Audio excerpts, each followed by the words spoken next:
Chào mừng các bạn đến với Thế giới hoang dã cùng với Xem nhé. Các bạn đã bao giờ tự hỏi việc đối mặt với một chú sư tử ngoài đời thật sẽ như thế nào chưa? Hay đủ mình trên cây cùng những chú khỉ? Thế giới động vật có biết bao sinh vật tuyệt vời, lớn có, nhờ có, cùng chung sống với chúng ta trên hành tinh này. Việc tìm hiểu về các loài động vật không chỉ thú vị mà còn rất quan trọng nữa. Nó giúp chúng ta hiểu hơn về thế giới xung quanh và cách chúng ta có thể bảo vệ mọi sinh vật sống. Trong chuyến hành trình thú vị này, chúng ta sẽ cùng nhau khám phá cuộc sống của những loài động vật kỳ diệu, tìm hiểu những khả năng đặc biệt của chúng và cách chúng sinh tồn trong môi trường sống tự nhiên. Hãy sẵn sàng cho một cuộc phiêu lưu khi chúng ta cùng nhau lặn sâu vào thế giới hoang dã của các loài động vật. Nào, hãy thắt dây an toàn, cắm ống nhòm tưởng tượng lên và bắt đầu hành trình khám phá thôi. Từ động cô Savan châu Phi đến những khu rừng nhiệt đới rậm rạp, có biết bao điều đang chờ chúng ta khám phá. Các bạn đã sẵn sàng chưa? Đi nào! Điểm dừng chân đầu tiên của chúng ta là đồng cỏ Savan châu Phi, ngôi nhà của loài sư tử hùng vĩ. Sư tử được mệnh danh là chúa tể của rừng xanh, mặc dù chúng thực sự sống trên đồng cỏ. Chúng ta có thể dễ dàng nhận ra chúng bởi chiếc bom dày, đặc điểm chỉ có ở sư tử Đức. Sư tử rất khỏe mạnh và là những tay săn mới xuất sắc. Chúng hợp tác cùng nhau trong các nhóm gọi là bẫy đàn để săn mồi, bao gồm ngựa vạn, linh dương đầu bò và các động vật ăn cỏ khác. Móng vuốt và răng nanh sắc nhọn của sư tử giúp chúng hạ gục con mồi. Mặc dù có kỹ năng săn mới hung dữ, sư tử cũng là loài động vật rất hòa đồng. Chúng dành nhiều thời gian để chơi đùa, chai chuột cho nhau và nghỉ ngơi dưới bóng râm. Sư tử con rất đáng yêu và thích nô đùa. Chúng học hỏi những kỹ năng săn mối và sinh tồn quan trọng từ cha mẹ và các thành viên khác trong bẫy. Tiếp theo, chúng ta sẽ đến với những khu rừng nhiệt đới rậm rạp, nơi những chú khỉ đủ mình từ cây này sang cây khác.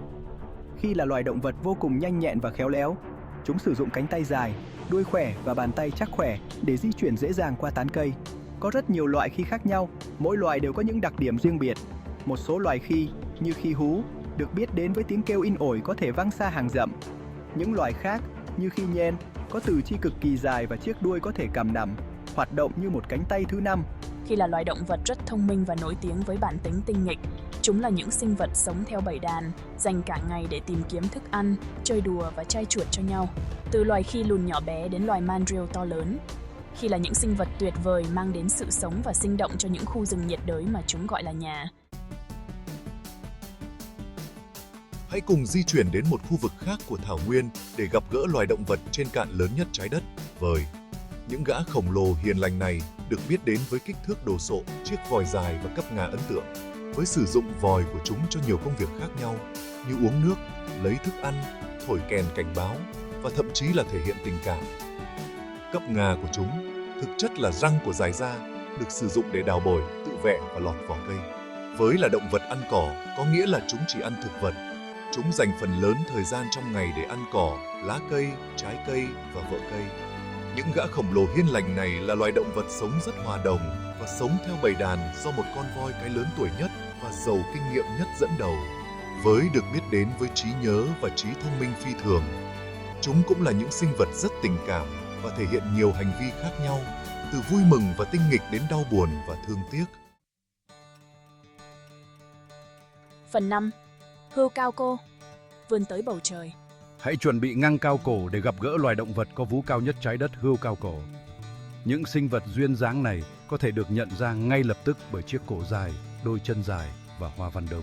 Chiếc cổ dài của hươu cao cổ cho phép chúng vươn cao lên cây để ăn những chiếc lá mà các loài động vật khác không thể với tới. Đôi chân dài giúp chúng chạy nhanh khỏi kẻ săn mới, bất chấp chiều cao chót vót của mình. Hoa văn đốm của mỗi con hươu cao cổ đều là độc nhất, giống như dấu vân tay của chúng ta. Những đốm này giúp chúng ngụy trang trong ánh nắng mặt trời lầm đốm của thảo nguyên. Hươu cao cổ là loài động vật tương đối yên tĩnh, nhưng chúng giao tiếp với nhau thông qua nhiều âm thanh khác nhau, bao gồm tiếng càu nhàu, tiếng khịt mũi và tiếng rít. Chúng cũng sử dụng chiếc cổ dài của mình để đánh cờ, một hành vi mà con đực vựng đầu và cổ để thể hiện sự thống trị. Phần 6. Ngựa vân điều kỳ diệu từ những sọc kệ. Trở lại thảo nguyên, chúng ta bắt gặp một đàn ngựa vấn được biết đến với những sốc đen trắng nổi bật. Bạn có biết rằng hoa văn sốc của mỗi con ngựa vẫn đều là duy nhất, giống như dấu vân tay của con người không? Những sốc này giúp ngựa vẫn gây nhầm lẫn cho kẻ săn mồi. Khi một nhóm ngựa vẫn đứng cùng nhau, các sốc của chúng khiến kẻ săn mới khó có thể nhắm vào một cá thể riêng lẻ. Điều này đặc biệt hữu ích cho những chú ngựa con, vốn dễ bị tấn công hơn. Ngựa vẫn là loài động vật sống rất hòa đồng và sống theo bầy đàn do một con ngựa đực trưởng thành dẫn đầu. Chúng gặm cỏ và các thâm thực vật khác và dành nhiều thời gian để giao lưu, chơi đùa và chạy chuột cho nhau. Khi bị đe dọa, ngựa vẫn sử dụng đôi chân khỏe mạnh của mình để đá và cần để tự vệ. Chúng cũng có thể chạy cực kỳ nhanh, đạt tốc độ lên tới 64 km/h. Phần bầy răn loài bò trườn giữa cỏ xanh. Len lội qua đám cỏ, chúng ta bắt gặp một trong những sinh vật bị hiểu lầm nhiều nhất trong thế giới động vật, rắn. Mặc dù một số người có thể thấy chúng đáng sợ, nhưng rắn là loài động vật hấp dẫn đóng vai trò quan trọng trong hệ sinh thái của chúng. Rắn là loài bò sát, có nghĩa là chúng máu lạnh và được bao phủ bởi vậy. Chúng có nhiều hình dạng, kích thước và màu sắc khác nhau, từ loài rắn chỉ nhỏ như sợi chi cho đến loài chăn khổng lồ. Không phải tất cả các loài rắn đều có nọc độc, có nghĩa là chúng tiêm nọc độc qua răng nanh. Trên thực tế, hầu hết rắn đều vô hại với con người. Rắn đóng một vai trò quan trọng trong việc kiểm soát quần thể động vật gặm nhấm vì chúng là loài săn mồi tự nhiên của chuột, chuột cồng và các loài động vật có vú nhỏ khác. Rắn có những khả năng thích nghi độc đáo cho phép chúng tồn tại. Chúng có bộ hàm linh hoạt cho phép nuốt chửng con mồi lớn hơn nhiều so với đầu của chúng. Phần 8. Gấu, kê săn mồi mạnh mẽ. Mạo hiểm vào những khu rừng ở Bắc Mỹ, chúng ta đối mặt với loài gấu hùng mạnh. Gấu là loài động vật có vú to lớn, nhiều lông, được biết đến với sức mạnh, trí thông minh và khứu giác nhạy bén. Có một số loài gấu khác nhau, bao gồm gấu nâu, gấu đen và gấu Bắc Cực. Mỗi loài đã thích nghi với môi trường cụ thể của nó. Gấu nâu được tìm thấy trong rừng và núi, gấu đen sống ở những vùng nhiều cây cối, và gấu Bắc Cực là bậc thầy của băng giá Bắc Cực. Gấu là loài ăn tập, có nghĩa là chúng ăn cả thực vật và động vật.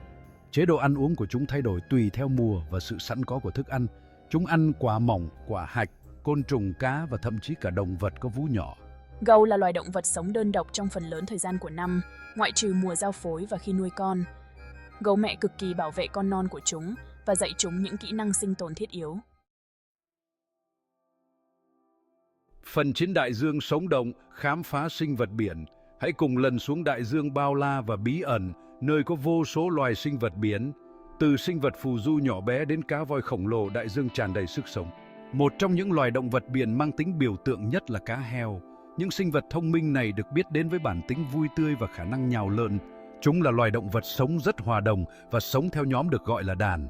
Cá heo sử dụng khả năng định vị bằng tiếng vang, một loại sóng âm sinh học để điều hướng và săn tìm thức ăn. Một loài sinh vật biển hấp dẫn khác là cá ngựa. Loài cá độc đáo này được đặt tên theo phần đầu giống ngựa của chúng. Cá ngựa bơi rất kém và dựa vào khả năng ngụy trang và chiếc đuôi có thể cầm nắm của chúng để bám vào rộng biển và san hô. Các rắn san hô, thường được gọi là rừng nhiệt đới của biển, là những thành phố sẩm uất dưới nước tràn đầy sức sống. Chúng là nơi cư trú của rất nhiều loài cá, động vật không xương sống và các sinh vật biển khác nhau. Phần 10. Bảo vệ những người bạn động vật. Khi khám phá thế giới động vật, chúng ta đã gặp gỡ những sinh vật đáng kinh ngạc với khả năng thích nghi và hành vi tuyệt vời. Điều quan trọng cần nhớ là chúng ta chia sẻ hành tinh này với các loài động vật và chúng ta có trách nhiệm bảo vệ chúng. Nhiều loài động vật phải đối mặt với các mối đe dọa, chẳng hạn như mất môi trường sống, biến đổi khí hậu và nạn săn trộm. Tất cả chúng ta đều có thể góp phần giúp đỡ. Bằng cách tìm hiểu về động vật và môi trường sống của chúng ta có thể hiểu rõ hơn cách bảo vệ chúng. Chúng ta có thể hỗ trợ các tổ chức hoạt động để bảo tồn động vật hoang dã và môi trường sống của chúng. Và chúng ta có thể đưa ra những lựa chọn trong cuộc sống hàng ngày để giảm thiểu tác động của mình đến hành tinh. Thế giới động vật tràn đầy điều kỳ diệu và thú vị. Bằng cách trân trọng và bảo vệ động vật, chúng ta đảm bảo rằng các thế hệ tương lai có thể tiếp tục kinh ngạc trước sự đa dạng và vẻ đẹp của thế giới tự nhiên. Vì vậy, hãy tiếp tục khám phá, tiếp tục học hỏi và giữ cho tinh thần phiêu lưu luôn sống động.